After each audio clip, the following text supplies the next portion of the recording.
Kidman, Julie. You've assembled quite the resume, I see. They taught you to read at the police academy?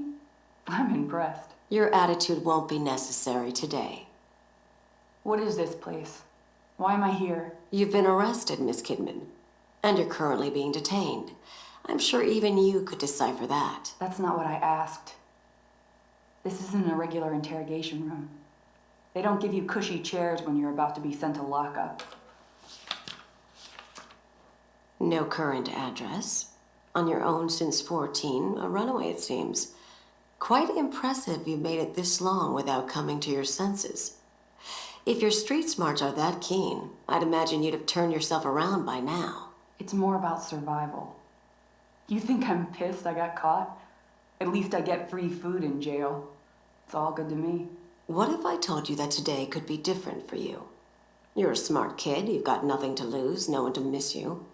A person with those qualities could be open to very specific opportunities. What are you saying? You offering me a get out of jail free card or something? Not quite that, but something close. I'm listening. Miss Kidman, please tell me about your family. Next subject. No, we've prolonged this talk for a while now. It's important for our understanding of you. They never gave a shit. Too caught up in that church of theirs.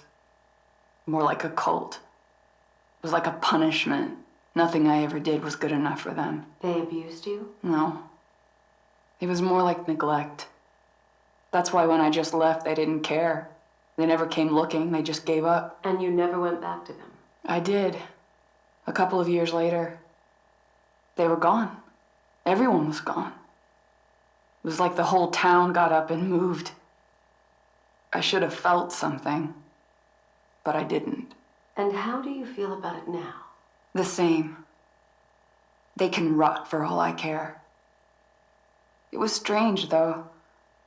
There's a statue in the center of town, an angel with its head in its hands. I used to just stare at it when I was young, thinking it was sad. But now, I felt like even that statue knew how pitiful life was there. What a terrible place.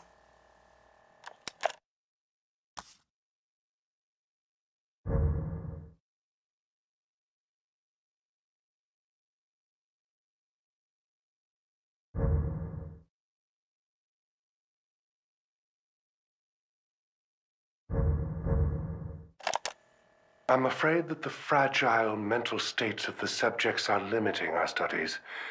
Mobius wants us to move past beacon patients and onto more stable people. They want to get STEM closer to its intended use. Would they see the world in the same way? Would a sane mind weather the psychically draining experience? I had that dream again. I entered the STEM myself. After months of secrets, subterfuge, and indoctrination, they brought me into their fold. This place is elaborate, to say the least.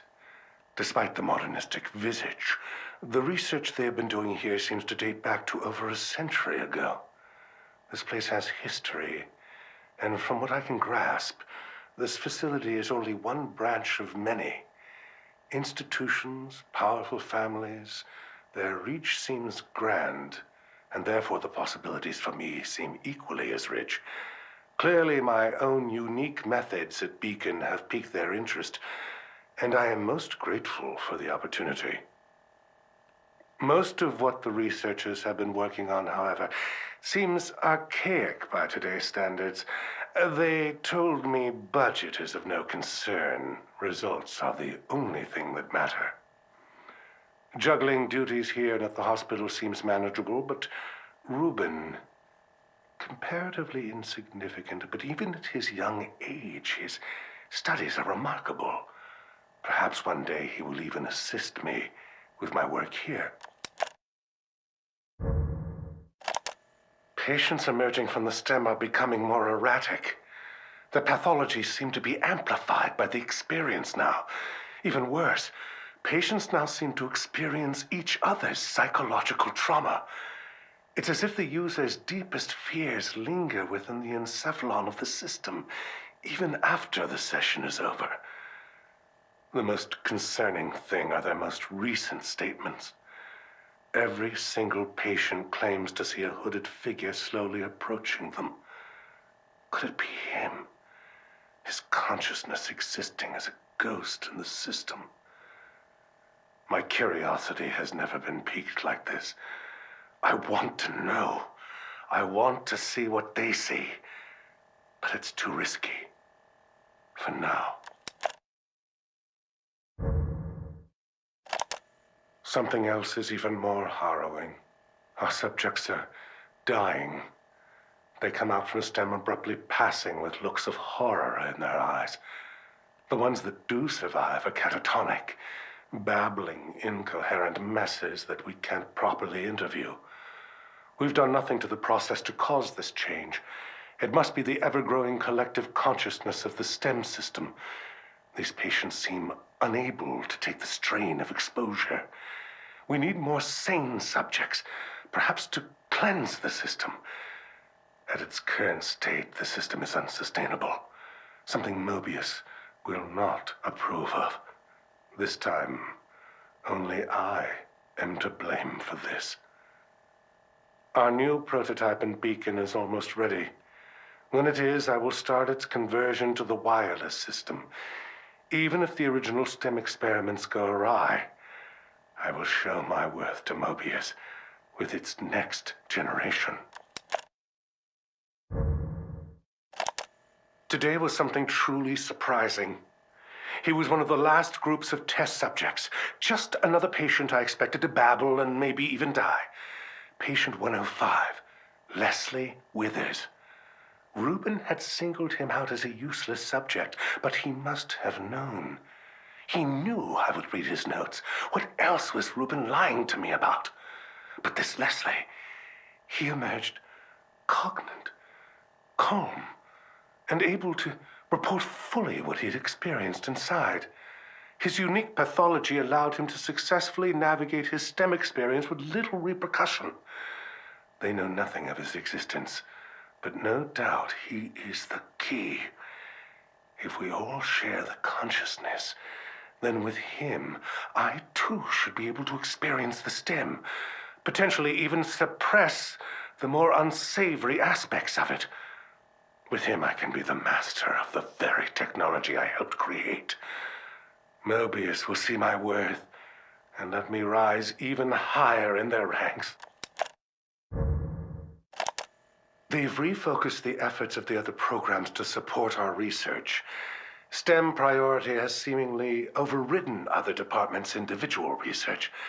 Chemical and botanical studies are focused now on tempering, priming subjects for their inevitable connection. Now that the prototype is up and running, experiments continue. Upon their return from STEM integration, patients are interviewed extensively. While their particular pathologies inform their experiences, there are commonalities. They all experience the same settings, the same occurrences. The world they inhabit becomes larger with every new visitor. This suggests that shards of each user's consciousness are left behind inside the STEM, creating a community. It's as if internally a new world is being built. Reuben has no idea what he's done. It's not surprising that he doesn't care either. He was never motivated by fear of Mobius. The STEM prototype works, but only when connected to Reuben. I've checked the details, and he customized the whole system to only operate with his own brainwave pattern. I left him alone with the device for far too long. Trusted him too much, and despite all my knowledge in the field, it's past the point of fixing. I can't just flip a switch. And that's not the worst of it. They know as well. I'm not going to take the blame for this. I will drag him here and make him fix it. I can't imagine what they will do to him if he doesn't.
You've been on assignment for a week. How has it been?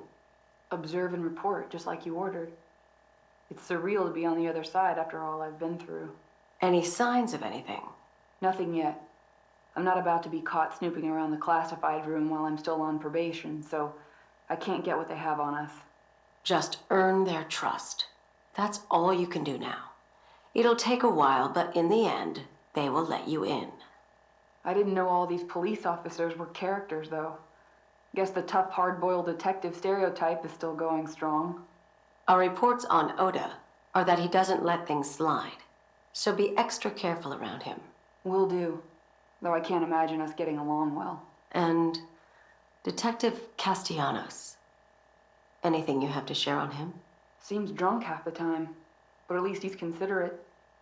Is he really the one people are concerned about? He seems almost harmless. He is known to get emotional. Just make sure to give him his space.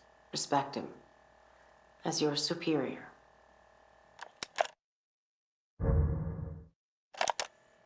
Well, here's where you'll be living. The view's pretty spectacular, huh? Holy shit. This is different than I'm used to. If you saw where I grew up. The past is over. You're with us now. Here are the keys. It's yours. You'll have to take care of your own food, clothing, and incidentals. But your bank account has more than enough to take care of that. So, that's it? What am I supposed to do? Whatever you desire. But your assignment at the Crimson City Police Department is precedent to everything. You are a police officer, and you must live as such, and act as such. I don't normally say this, but thank you. You shouldn't be thanking us. These aren't gifts we provide. You have a very specific assignment at KCPD, and all of this is in exchange for that. Okay, you're right. Sorry. Don't apologize. Just show us you can do your job.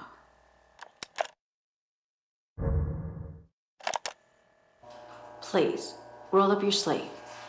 Whoa, now! That's a big syringe. Don't think you're putting that fucking thing in me. Miss Kidman, you agreed to this. Don't forget that. Nothing we're doing is malicious. It's only proper protocol. You know what's proper protocol? Telling the person getting the fucking shot where the hell she is and what's the fucking point. Ow! Damn it, that hurt! Hey guys, what the fuck? Is anyone there? You give me a shot, then just let this weird video play on repeat? Some great fucking medical science you've got going on here.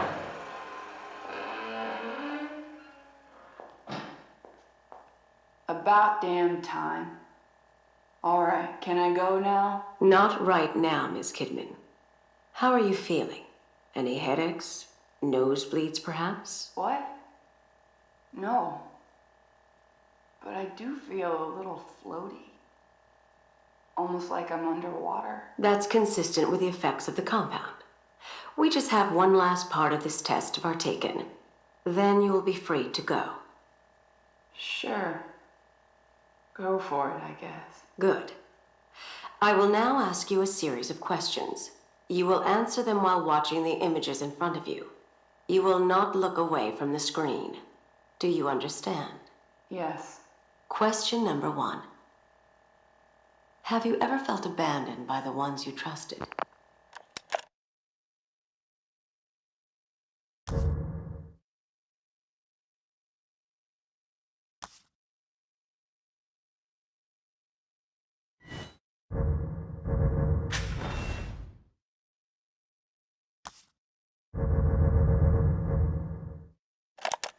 Despite our powerful benefactors, with this much collateral damage, it's only a matter of time before people start to take notice.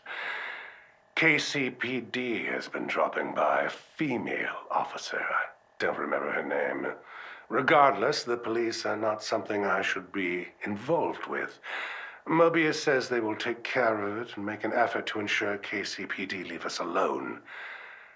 Then there is the reporter from the Crimson Post, Ivan. Something or other. He has become a personal annoyance. He barely qualifies as a tabloid journalist, writing cover stories about tales of church sacrifices and other nonsense. But now he's being persistent about the missing patients claim. I'll be damned if he is the man who brings Beacon down.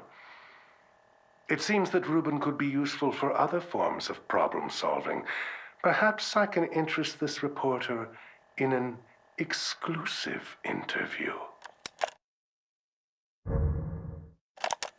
His demeanor has turned far too aggressive and his techniques even more perverse. Da Vinci would dissect corpses to further his anatomical studies, but what Reuben has done goes beyond. Demanding his subjects be aware as he dissects them to truly see how the mind reacts. He's more of a butcher than an artist.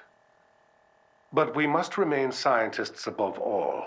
I had taught him from a young age that the end shall justify the means, but I could not have predicted things to be this extreme.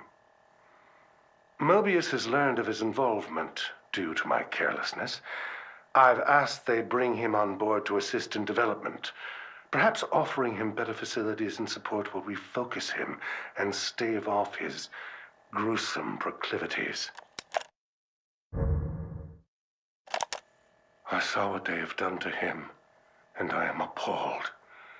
To think the young boy I mentored is now this. A mass of gray matter in a glorified test tube.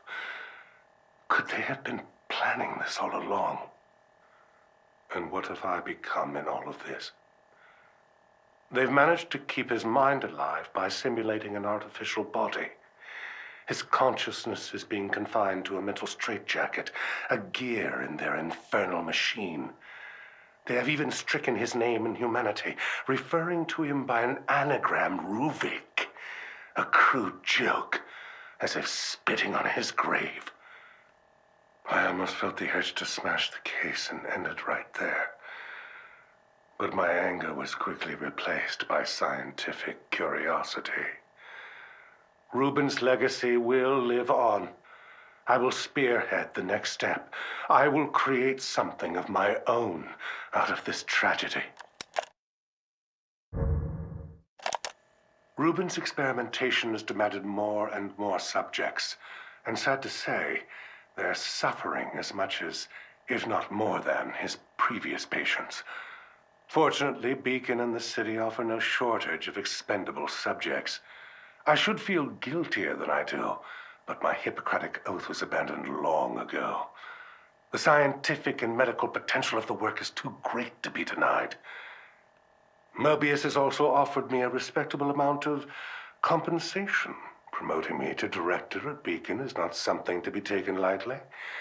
First, however, they want me to have a reputation, publishing studies in various journals. Repurposing some of Reuben's research towards patient evaluation seems viable. I doubt he will even notice. After surviving the fire incident and subsequent abuse from his parents, it's a miracle Reuben can function at all.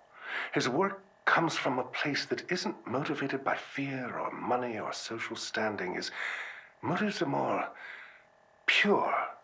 I would say that he is obsessed with the chance to relive and remold reality so he can be with her again. His scarring is heavy, both physically and emotionally, but he longs for his lost sister. His love for her borders almost on an incestuous level, but as long as it provides motivation, so be it. I revisited the Victoriano estate yesterday. It's a vestige, a mere husk of what was bound to be such a home of promise. Mobius reaped nearly everything of value when we took on the research ourselves, but Reuben's notes indicate he was involved in something else. There were plans for another STEM prototype. Data about using receptors to transmit the brain function wirelessly to unaware users. It's borderline parapsychology, but these schematics and the scientific backup provided seems sound. What was he planning to do with such a thing? There's only one way to find out for certain. But I must continue these experiments in private, away from their prying eyes. I will not let them know, lest they take this from me as well. They grow impatient with our progress and demand briefings on the development process.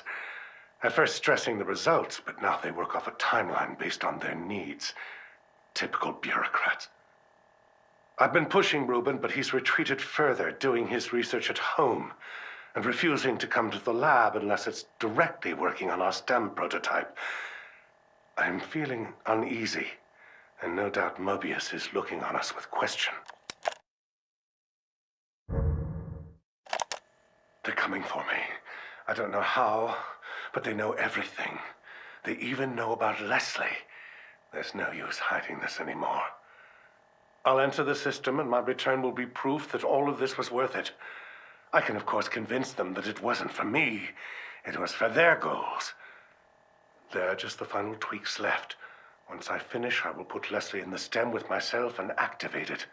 The wireless signal should ring out in the near distance.